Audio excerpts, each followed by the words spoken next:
वापस तो growth is reversible, increase in cell number, unicellular के अंदर क्या होता है, ये एक सेल था, इसमें क्या सोचा मैं क्या करूंगा, तो एक कितने में डिवाइड होगा, एक कितने में डिवाइड होगा, लेकिन बाद में पता चला कि हम लोग साथ में रह नहीं सकते, तो दो हो गए, तो इसको मैंने क्या बोल दिया, तो ग्रोथ और रिप्रोडक्शन यूनिसेलुलर के लिए क्या हमेशा सेम, मल्टीसेलुलर के लिए ग्रोथ इज इसने यहां तक पढ़ा। नेक्स्ट जो ग्रोथ होती है प्लांट के अंदर वो इनडिटरमिनेट होती है। कैसी होती है, इनडिटरमिनेट, मतलब ये कंटिन्यूअस इसकी ग्रोथ होती रहेगी। समझ में आया? कुछ पार्ट है जिनकी कंप्लीट ग्रोथ होती है, कुछ पार्ट है जिनकी ग्रोथ कंप्लीट नहीं होती। समझ में आया? जैसे अगर मैं बोलूं ब्रांचेस, रूट, स्टेम, अगर मैं इन तीनों की बात करूं तो इनकी ग्रोथ कैसी होगी, इंडिटरमिनेट, मतलब ये हमेशा क्या होते रहेंगे, ग्रो करते रहेंगे। जैसे फ्रूट, फ्लावर, लीव्स, इनकी एक लिमिट है, वो ज्यादा बड़े होंगे क्या, नहीं, लेकिन इन तीनों की कोई लिमिट है क्या, नहीं, ये हमेशा ग्रोथ होती रहेगी इनकी। हाँ, समझ में आया? तो इन तीनों की ग्रोथ हमेशा होती रहेगी, इसीलिए ग्रोथ कैसी है, इनडिटरमिनेट। समझा? फ्लावर, लीव्स, इनकी एक साइज तक जाएगी, उसके बाद क्या हो जाएगा, स्टॉप हो जाएगा। समझ में आया? तो प्लांट के अंदर इनडिटरमिनेट और डिटरमिनेट दोनों। समझा? तो ग्रो ब्रांचेस, रूट, स्टेम क्या होते हैं, अनलिमिटेड दिखाया। और अगर मैं बात किया फ्लावर की, फ्रूट की, लीव्स की, तो ये सारे लोग लिमिटेड ग्रोथ दिखाए।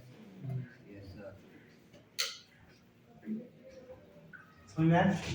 अब ये आते हैं, ये ब्रांचेस, रूट और ये कंटिन्यूअस ग्रोथ क्यों दिखाया, due to presence of meristem. ये कंटिन्यूअस ग्रोथ दिखाया क्योंकि due to presence of meristem. समझ में आया इतना, due to presence of meristem. अब आगे बात करते हैं टाइप्स ऑफ मेरिस्टेम। कितने टाइप का मेरिस्टेम है अपने पास, दो टाइप। पहला प्राइमरी मेरिस्टेम और दूसरा सेकेंडरी मेरिस्टेम। पहला प्राइमरी मेरिस्टेम और दूसरा क्या है मेरा, सेकेंडरी मेरिस्टेम।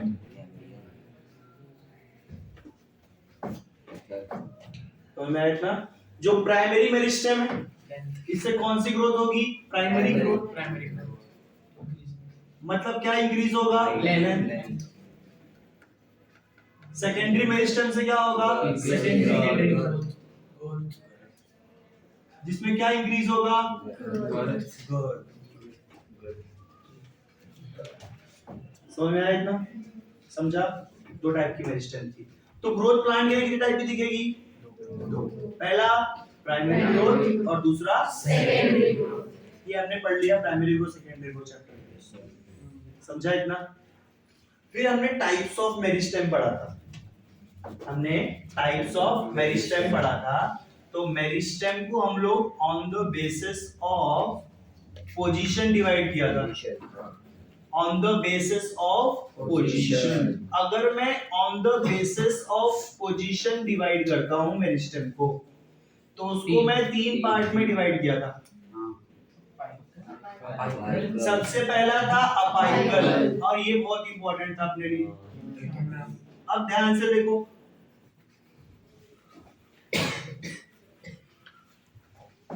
ये ग्राउंड, ये शूट और ये रूट। शूट के अपाइकल एंड पे, मतलब टिप पे कुछ सेल्स होंगे, इसके रूट के टिप पे कुछ सेल्स होंगे। इनको मैं क्या बोलूंगा? Shoot apical meristem. इसको क्या बोलूंगा? Root apical meristem. शाम और राम। अब मुझे बताओ, क्या ग्रोथ शाम करेगा कि ये वाला पार्ट करेगा? शाम करेगा। क्या ग्रोथ राम करेगा कि ये बीच वाला पार्ट करेगा? बीच वाला पार्ट मैच्योर हो चुका है, वो ग्रोथ नहीं करेगा। ग्रोथ शाम करेगा या तो फिर राम करेगा। क्या प्लांट के पूरे बॉडी के सेल्स ग्रोथ कर रहे क्या? नहीं। सिर्फ किसके सेल्स? शाम और राम के। समझ में आया? या तो मेरिस्टेम के। ऐसे टाइप के ग्रोथ को हम लोग बोलते हैं लोकलाइज्ड ग्रोथ। क्या बोला इसको मैंने? Localised growth with the help of only meristematic activity. मतलब किसी ना पार्ट की वजह से सेल ग्रोथ होगा। सबके पार्ट की वजह से होगा क्या? नहीं। अगर सब पार्ट की वजह से ग्रोथ हुआ तो उसे हम लोग क्या बोलेंगे? डिफ्यूज्ड। क्या बोलेंगे उसका? डिफ्यूज। अगर सारे सेल्स डिवाइड हो रहे तो यहाँ पे सब हो रहे क्या? नहीं, कुछ ही डिवाइड होते। समझा इतना? तो ये क्या हो गया मेरा? मेरिस्टेम। समझा यहाँ तक? दूसरा था इंटरकैलरी और तीसरा था लैटरल कैनल। मेरिस्टेम वो सब हम अभी पढ़ने की जरूरत अपने को नहीं है, अपने उसे इसका काम था, हमने वो पढ़ा। समझा यहाँ तक? समझ में आया इतना? अब आगे बढ़े। अब ध्यान सुनो।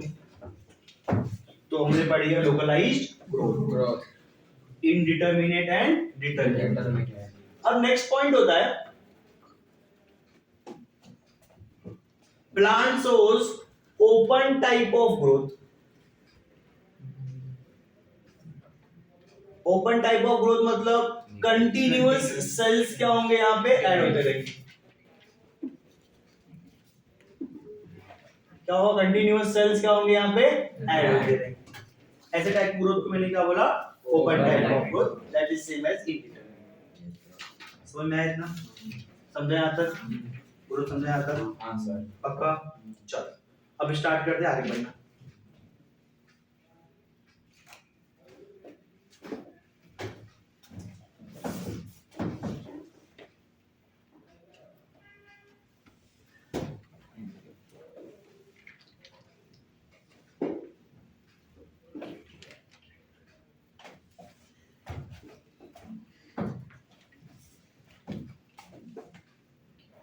यहाँ पे कुछ सेल्स हैं जिन्हें में क्या बोला?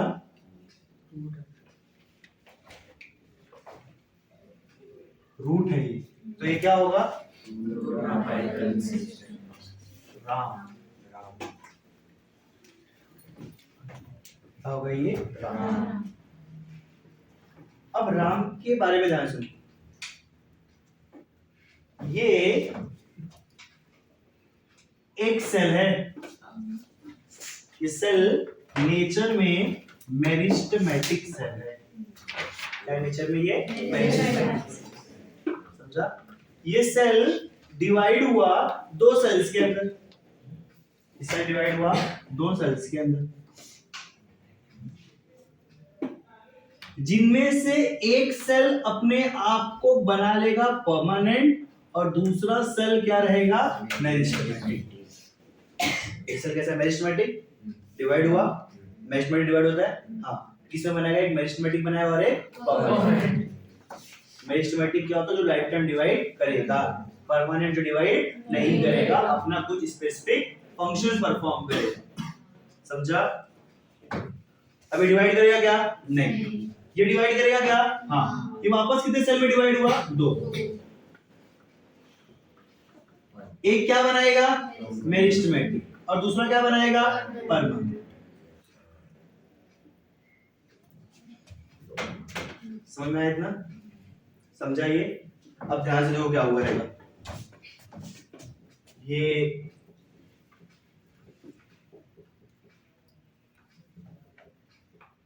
यहाँ पे मान लिए दो सेल्स, अज्यूम दो सेल। किसके सेल है दोनों? राम। दोनों क्या है? दो सेल राम। समझ में आया इतना? नेक्स्ट, अब ये सेल डिवाइड करेगा। डिवाइड करेगा ये? तो ये सेल डिवाइड किया। दो डिवाइड किया कितने सेल बनेंगे? 2 से 4, 1 2 3 4। समझा? समझ में आया? तो हमने पढ़ा एक मेरिस्टेमेटिक से एक मेरिस्टेमेटिक एक परमानेंट बना। तो यहाँ पे कितने मेरिस्टेमेटिक है? 2। तो कितना मेरिस्टेमेटिक बनेगा? 2। और परमानेंट कितना बनेगा? 2। तो ये 2 हो गए मेरे मेरिस्टेमेटिक वाले। और ये जो ऊपर वाला है क्या बनने के लिए निकलेगा? बनने के लिए निकलेगा। बना है अभी तक नहीं, इन फ्यूचर ये बनेगा। समझ में आया इतना? तो ये वाले मेरे क्या हो गए? राम। और ये किस लिए चला गया? For becoming permanent. समझ में आया इतना? अब वापस कितना मेरिस्टेमेटिक है? 2 ही है। वापस कितने सेल बनेंगे? 4। 1 2 3 4। और ये 2 पहले से थे जो क्या बनने जा रहे थे? परमानेंट। समझ में आया इतना? अब ये 2 का वापस कितना बनेगा? 4। जिसमें मेरिस्टेमेटिक कितने होंगे? 2। और परमानेंट कितने होंगे? 2। तो ये 2 वापस क्या बनने निकल गए? परमानेंट। और 2 क्या रह गए वापस? देखो पहले यहाँ पे थे, अब हम कहाँ तक पहुंच गए? यहाँ तक। तो ये मेरी क्या हो गई? लेंथ। समझ में आया इतना? समझा? समझ में आया ये? पक्का? तो कैसे ये सेल डिवाइड हो रहा है समझ में आया? पक्का? ये जो मेरिस्टेम का सेल डिवाइड हो रहा है, इस फेज ऑफ ग्रोथ को हम लोग बोलते हैं मेरिस्टेमेटिक फेज। क्या बोला इसको मैंने? Meristematic phase. तो हम लोग क्या पढ़ रहे हैं? Phases of growth. तो पहला फेज क्या आया मेरा? Meristematic phase. और phase of cell division. Meristematic phase और फेज ऑफ सेल डिवीजन। समझ में आया था? तो राम का सेल था, कैसे ग्रो कर रहा है? अब कमेंट देखो ध्यान से। मेरिस्टेमेटिक सेल हमेशा टिप की तरफ होगा और जो मैच्योर होने वाला रहेगा वो ऊपर की तरफ जाएगा। समझा इतना? एनसीईआरटी में सेंटेंस 2 बार लिखा हुआ है कहीं ना कहीं।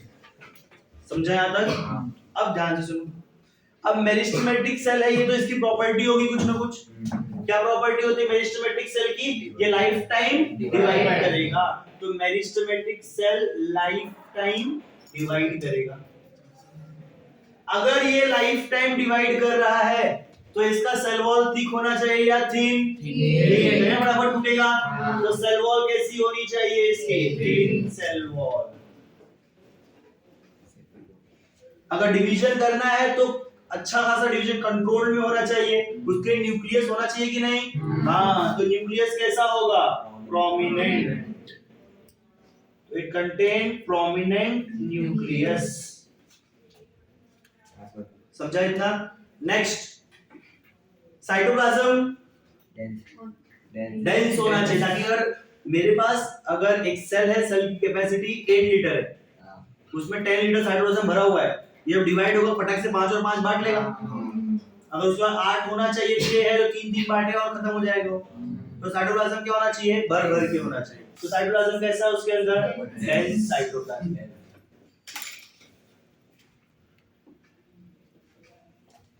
समझ में आया इतना? साइटोप्लाज्म कैसा है वो? डेंस। Next, vacuole. याद रखना meristematic is a immature tissue. कैसा है वो? इमेच्योर। तो इमेच्योर में कभी भी वैक्यूल नहीं होगा। तो इसके अंदर जो वैक्यूल होगा वो कैसा होगा? एब्सेंट। प्राइमरी वॉल ही प्रेजेंट है, सेकेंडरी वॉल क्या होगा? एब्सेंट। तो secondary cell wall is absent.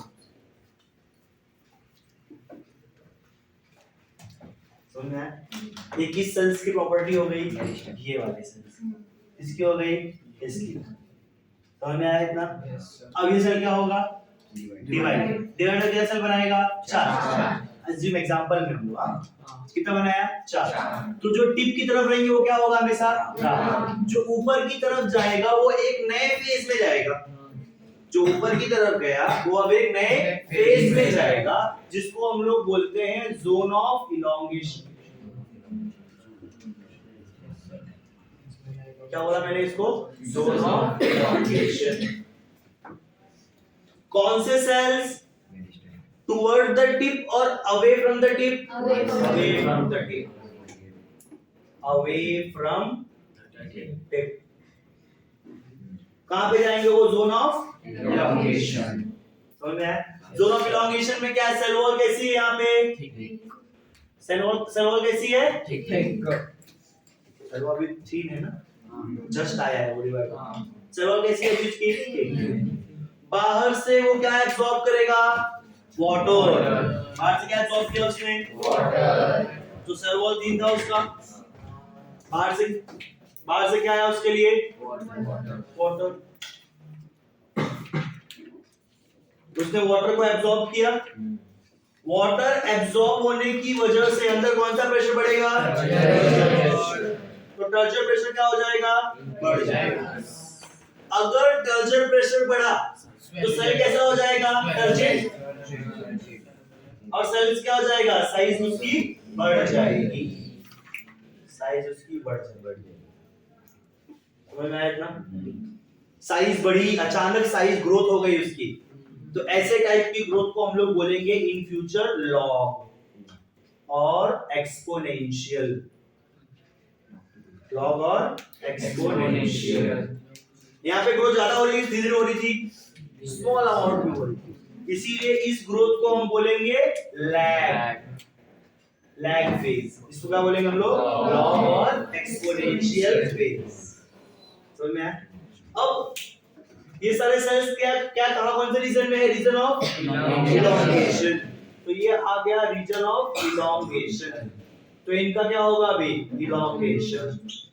तो इन्होंने क्या किया? देखो इलॉन्गेशन,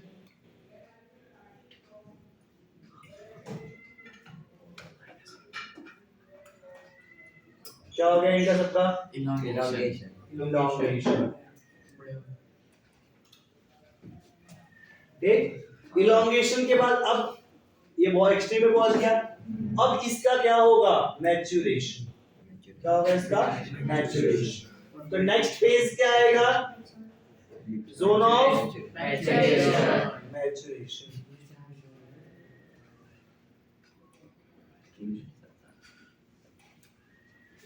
क्या होगा? Zone of maturation. Zone of maturation की बात करूं तो यहाँ पे उसका उल्टा, सेल वॉल वहां थीन थी, यहाँ पे thick cell wall. Secondary cell wall भी प्रेजेंट होगा। मैच्योर है तो वैक्यूल भी आ जाएगा, वो भी लार्ज। इसमें वैक्यूल बनना स्टार्ट होगा, इसमें लार्ज वैक्यूल बन जाएगा। समझ में आया इतना? सेकेंडरी सेल वॉल बाकी सब सेम। समझा? यहाँ पे ग्रोथ होगी क्या? नहीं। ग्रोथ होने वाली है क्या? यहाँ पे ग्रोथ होने वाली नहीं। समझ में आया इतना? समझा यहाँ तक? समझे सबको? किसी कोई डाउट? चलो पढ़ा था ना, ये आएगा ना उसमें? चलो सुनो।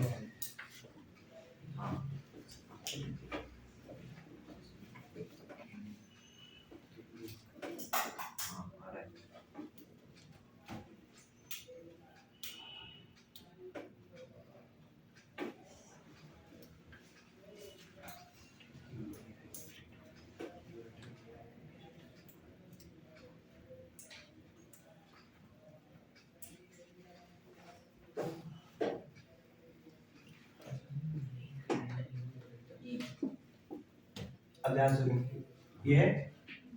अब इसका साइज इंक्रीज हुआ,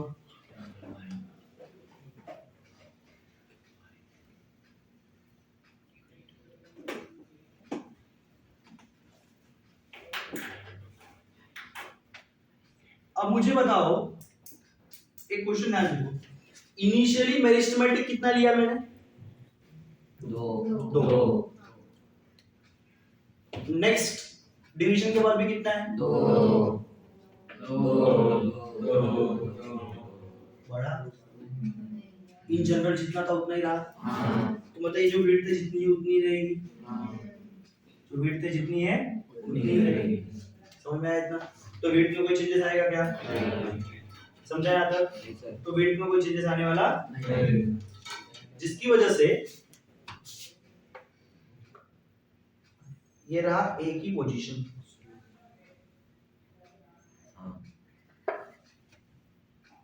जब स्मॉल का साइज बढ़ने के बाद, समझा? अब ये डी मान लो मैच्योर है, डी क्या है? यहां से मैच्योरेशन धीरे स्टार्ट होता है, तो ये डी है, इसका साइज बढ़ेगा क्या? उतना बढ़ेगा क्या? ई कहाँ है? यहाँ इनमें कुछ चेंज होगा? इनकी लेंथ में फर्क पड़ेगा? क्यों? क्योंकि ग्रोथ होने वाली। तो ये रहे डी और ये रहा,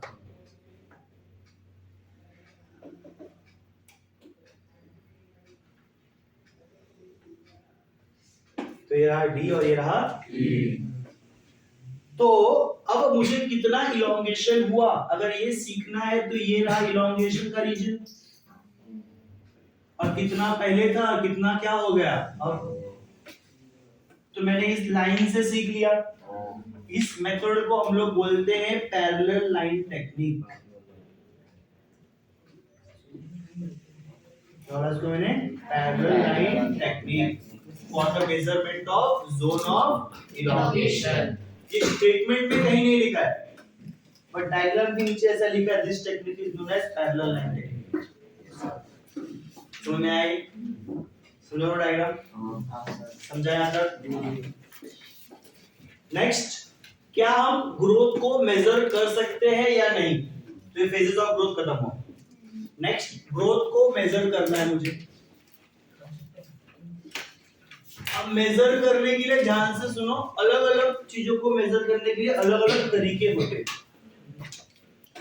जैसे कि अगर मैं पोलन ट्यूब की बात करूं, तो जर्मिनेशन में मैं लेंथ भी इस्तेमाल कर सकता हूं, मैं विड्थ एरिया भी इस्तेमाल कर सकता हूं, मैं वॉल्यूम भी इस्तेमाल कर सकता हूं, मैं सेल का नंबर भी इस्तेमाल कर सकता हूं, मैं सेल के साइज भी इस्तेमाल कर सकता हूं। ऐसा बहुत सारे फैक्टर हैं, समझ में आया इतना? लेकिन सब कैसे होने चाहिए? इरिवर्सिबल। लेंथ की बात करूं, लेंथ का कौन सा केस है? तो जब मैं पोलन ट्यूब देखता हूं, पोलन ट्यूब, तो जब वहां पे आएगा पोलन ट्यूब का फॉर्मेशन होगा, तो वो सीधे लेंथ वाइज इंक्रीज होता है। तो पोलन ट्यूब की बात करें तो हम वहां पे क्या देखेंगे? Length wise. अगर मैं लीफ की बात करूं तो एरिया। फ्रूट का, फ्रूट के लिए सेल नंबर, बुक में एग्जांपल दिया है मेज के लिए, मेज 17,500 सेल्स फॉर्म पर आवर। से वाटरमेलन के लिए दिया हुआ है सेल साइज में, जो इनिशियल साइज होता है उसका 3,50,000 के आसपास साइज क्या होता है? इंक्रीज होता है। इसका सीड का। ऐसे अलग अलग टर्म होते हैं मेजर करने के, समझ में आया? बहुत सारे इंस्ट्रूमेंट भी होते हैं, बट वो तुम्हारे सिलेबस में फिलहाल तो नहीं है, बता के मतलब नहीं। ऑक्सोमीटर होता है, ऐसे बहुत सारे अलग अलग तरीके, डायरेक्ट स्केल से मेजर करना, तो बहुत सारे तरीके। तो सारे अभी पढ़े के मतलब नहीं, बुक में नहीं है, बट सिर्फ याद रखना ग्रोथ क्या है, अलग अलग फॉर्म में अलग अलग चलते हैं। समझा यहाँ तक? तो हमने यहाँ तक पढ़ लिया, हमने ग्रोथ स्टार्ट किया पढ़ना, ग्रोथ के अलग टाइप्स पढ़े, फिर क्या पढ़ा हमने? Phases of growth. Phases of growth में फिर हमने क्या पढ़ा? ये पैरेलल लाइन टेक्निक। फिर हमने क्या पढ़ा यहाँ पे? Growth is measurable. उस पैराग्राफ से सिर्फ हमने क्या लर्न करनी है? वैल्यूज। समझ में आया इतना? उस पैराग्राफ में वैल्यूज लर्न करते, हमने वैल्यूज लर्न किया। 2 3 नेक्स्ट इज ग्रोथ रेट। अब क्या है ग्रोथ रेट? तो growth rate is time, physics में पढ़ाई है तो ग्रोथ पर यूनिट टाइम, समझा इतना? अब जो ग्रोथ रेट है वो 2 टाइप का होता है। पहला एरिथमेटिक, क्या होता है एरिथमेटिक, जो पढ़ा मतलब ये एक सेल है, कैसा है ये मेरिस्टेमेटिक, डिवाइड होगा किसके अंदर 2 के, एक क्या बनेगा मेरिस्टेमेटिक और दूसरा क्या बनेगा परमानेंट, वापस डिवाइड होगा कितने के अंदर 2 के अंदर, एक क्या बनेगा मेरिस्टेमेटिक, एक क्या बनेगा परमानेंट।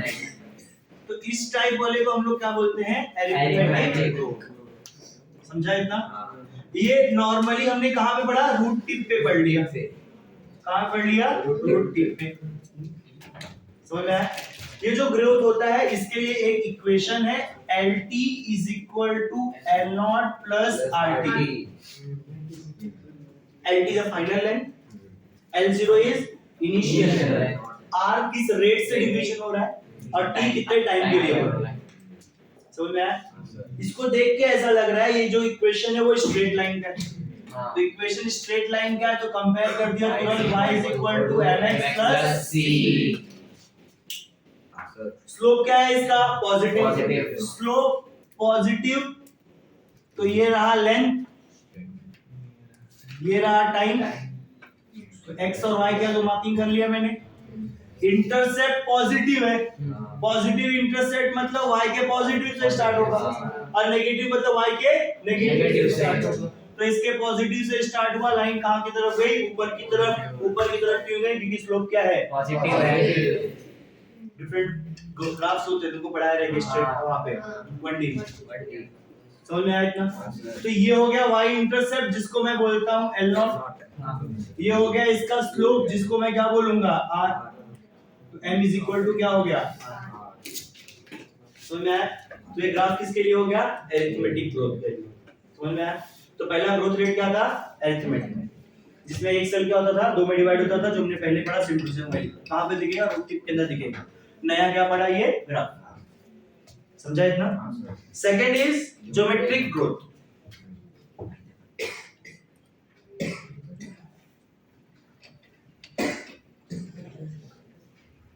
सेकंड क्या है ज्योमेट्रिक ग्रोथ, समझा इतना?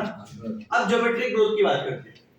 जो ज्योमेट्रिक ग्रोथ है ये एक सेल है, डिवाइड हुआ कितने में 2 में, ये डिवाइड हुआ वापस 2 में, और ये भी डिवाइड हुआ कितने में 2 में, कंटिन्यू जितने सेल बनेंगे सब क्या होते रहेंगे डिवाइड, इसको हम लोग क्या बोलेंगे ज्योमेट्रिक ग्रोथ, क्या बोला इसको मैंने ज्योमेट्रिक ग्रोथ, समझ में आया इतना? हां सर।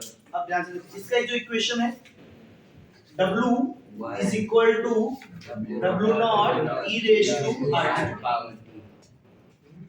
e क्यों आया क्योंकि 2 से 4, 4 से आगे जाए एक्सपोनेंशियल फंक्शन, तो एक्सपोनेंशियल इसलिए यहाँ पे एक्सपोनेंशियल फंक्शन e यूज किया, r t w सब क्या है पिछले वाला सेम, तो डिफरेंस करने के l और w कर दिया, समझा इतना? तो ये हो गया ज्योमेट्रिक ग्रोथ। अब जो ज्योमेट्रिक ग्रोथ होता है ये 2 कंडीशन, इसमें 2 ग्राफ पॉसिबल होते हैं, कितने ग्राफ है 2। पहला ग्राफ फूड इज लिमिटेड, खाना लिमिटेड है, मतलब रियल कंडीशन, जो रियल लाइफ होता है ना वो वाली condition, that is realised condition. चीजें क्या है मेरे पास लिमिटेड, चीजें क्या है मेरे पास लिमिटेड, जो हम भी सर्वा जो हमारे लिए भी एप्लीकेबल है और प्लांट के लिए भी एप्लीकेबल है, समझ में आया इतना? तो कैरेक्टरिस्टिक कर्व जो है ह्यूमन का वो कौन सा होता है हमेशा सिग्मोइड, जाके पढ़ेंगे इसमें क्या होगा, ध्यान से देखो। तो अब मैं प्लांट के वो एग्जांपल की बात करता हूं, growth of plant with time, growth of plant with time. अब ध्यान से सुनो, कहां पे थे फेज ऑफ यहाँ पे फेज ऑफ मेरिस्टेमेटिक, जिसमें क्या हो रहा था एक 2 में डिवाइड होता था, एक परमानेंट और दूसरा सिस्टमैटिक। तो ग्रोथ ज्यादा हो रहा है थोड़ा हो रहा था? थोड़ा ज्यादा ग्रोथ हो रहा था क्या? समझ में आया इतना? तो उतना जो ग्रोथ हुआ नहीं, कुछ ही सेल्स क्या होते गए, फॉर्म होते गए। तो अरिथमेटिक की तरह बिहेव कर रहा था। तो इनिशियली क्या होने स्टार्ट हुआ, वो इंक्रीज होना स्टार्ट हुआ। तुमको पढ़ाया था उस फेज को क्या बोलते हैं हम लोग? लैग। कौन सा फेज बोला था? लैग। तो इनिशियली कौन सा फेज हो गया? लैग। समझ में आया? अब ध्यान से देखो, ये सेल का मेरिस्टेमेटिक ये डिवाइड हुआ दो में, मैं आगे गया, पीछे वाला कहां गया? Zone of elongation. फिर मैं डिवाइड हुआ एक और नया बना, वो कहां गया? Zone of elongation. अब सेल जोन ऑफ इलोंगेशन में जाएगा तो साइज क्या करता है? बढ़ाता है। और साइज अचानक बढ़ती है, हाँ, तो साइज देखो अचानक बढ़ गई। समझ में आया? अचानक साइज ज्यादा बढ़ गई। यहाँ पे साइज उतनी ज्यादा बढ़ी थी क्या? नहीं, इसलिए इसको क्या बोला मैंने? लैग। यहाँ पे अचानक साइज बहुत ज्यादा बढ़ गई, इसको मैंने क्या बोला? लॉग। एक्सपोनेंशियल। समझा? अब नेक्स्ट कौन सा आएगा? स्टेशनरी। वहां पे ग्रोथ होती है क्या? नहीं, ग्रोथ क्या हो जाएगा? कांस्टेंट। तो ये देखो ये रहा ग्रोथ कांस्टेंट। ग्रोथ क्या है वहां पे? कांस्टेंट। समझ में आया इतना? समझ में आया? समझा ये? तो शेप क्या है इसका?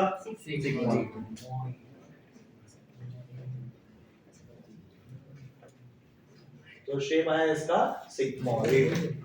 पहला वाला पार्ट कौन सा था? लैग।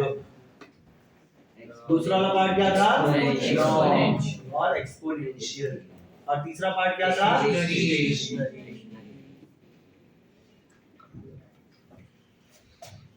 समझा इतना? ये कंडीशन नंबर 1। कंडीशन नंबर 2 अगर लिमिटेड है तो यहाँ पे किसकी बात होगी? अनलिमिटेड। तो ये ऐसा पॉसिबल है तो रियल लाइफ में तो नहीं। मतलब कौन सी कंडीशन होगी? Ideal condition. कौन सी कंडीशन होगी ये? आइडियल। समझ में आया? मतलब यहाँ पे कभी कोई चीज स्टॉप होगी क्या? ध्यान सुनो। अब जैसे कि अगर कोई है तो यहाँ पे हम लोग प्लांट के बारे में बात नहीं करते, बेसिक एग्जांपल है। कोई एक आदमी है, बहुत अमीर है, बहुत पैसे, इतना है कि वो सरवाइव कर सकता है। तो नंबर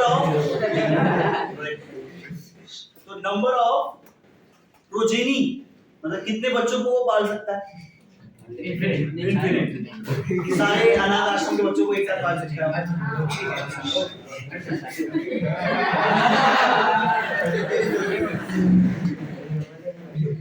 तो सारे अनाथ आश्रम के बच्चों को पाल सकते हैं। समझा इतना? तो मतलब नंबर ऑफ पॉपुलेशन जो अफोर्ड कर सकता है वो ज्यादा होगी या कम? ज्यादा। क्या कभी रुकेगा? क्यों नहीं रुकेगा? क्योंकि उस पर पैसा बहुत है।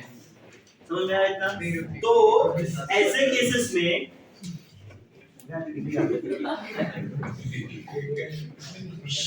तो ये ग्रोथ है, ये टाइम रिकॉर्डिंग इसी क्लास में हो रही है, ये ग्रोथ है, ठीक है? तो इनिशियली ग्रोथ क्या होगी? स्लो। इनिशियली ग्रोथ क्या होगी? स्लो। उसके बाद ग्रोथ क्या होने लगेगी? फास्ट। क्या कभी ये डिक्लाइन में जाएगा? नहीं। क्यों? क्योंकि रिसोर्स क्या है? और ये शेप क्या है इसका? जे। जिसमें कौन सा फेज है ये? लॉग। और ये क्या है? स्टेशनरी फेज क्या है यहाँ पे? बुक में दिया गया है। समझ में आया? एक ह्यूमन के लिए कैरेक्टरिस्टिक फीचर क्या है उसका? एक ह्यूमन के लिए कैरेक्टरिस्टिक ग्राफ कौन से हैं तीनों में से? समझ में आया? समझा? एक लास्ट सी, कुछ पढ़ना नहीं, उसमें सिर्फ नाम याद रखना है। जो डेवलपमेंट ऑफ बेबी है, development of baby from zygote to foetus या तो चाइल्ड तक, वो जो होता है वहां पे ज्योमेट्रिक और एरिथमेटिक दोनों दिखते। कैसे? वो तुम चैप्टर में पढ़ोगे, ह्यूमन रिप्रोडक्शन 12। अभी समझ में आया था? तो डेवलपमेंट ऑफ बेबी जिसके अंदर दोनों ही कर्व पॉसिबल, दोनों ही ग्रोथ रेट पॉसिबल है, एरिथमेटिक भी और ज्योमेट्रिक दोनों दिखाते हैं। इनिशियल ज्योमेट्रिक दिखाएंगे, बाद में एरिथमेटिक दिखाएंगे। की इनिशियल कुछ सेल्स नहीं होते, तो कुछ सेल्स बनाएंगे, समझ में आया? बहुत सारे सेल्स बन जाएंगे तो एक कप डिवाइड करके एक परमानेंट बनाएगा, एक मेरिस्टेमेटिक बनाएगा। समझ में आया था? तो ये क्या हो गया मेरा ग्रोथ रेट। तो यहाँ तक पढ़ गया ना। इसके बाद वाला जो लीफ का जो पार्ट